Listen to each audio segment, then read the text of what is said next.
సుమారుగా ఒక 2 ఇయర్స్ తర్వాత ఉలిగికి రావడం అంటూ జరిగింది. ఉలిగిలో జాతర అనేది ఇంకా ముందు జరగబోతుందనమాట. ఉలిగి జాతర అంటే సుమారుగా చుట్టుపక్కల ఉన్న ఉలిగమ్మ దేవిని చూసేదానికి చాలామంది ఈ జాతరకు కర్ణాటక, తమిళనాడు, ఇట్లా ఆంధ్ర, ఇట్లా చుట్టుపక్కల తెలంగాణ నుంచి కానీ ఇక్కడ మనకి ఈ జాతరకు రావడం అంటూ జరుగుతుంది.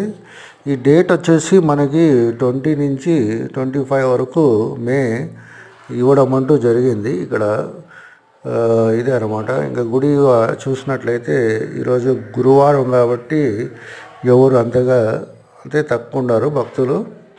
ఇంకా శుక్రవారం, మంగళవారం ఇక్కడ రద్దీ అనేది చాలా విపరీతంగా ఉంటుంది అమ్మవారికి. ఇక్కడ ఎవరో భక్తుడు చాలా ఆయన కొరడాలతో ఆయన కొట్టుకుంటున్నాడు, ఆయన ముక్కుబడి ఏమో. ఇంకా ఇక్కడ చూసినట్లయితే మనకి అన్నదాన ప్రసాదం అనేది ఇక్కడ కనబడుతుంది. ఈ హాల్ అనేది మెయిన్గా.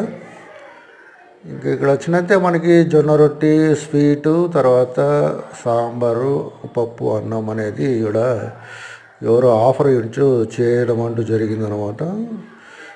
థ్యాంక్ యూ, వాళ్ళకి ధన్యవాదాలు తెలియజేస్తున్నాము. భక్తులకు చాలా సేవ చేస్తుంటారు.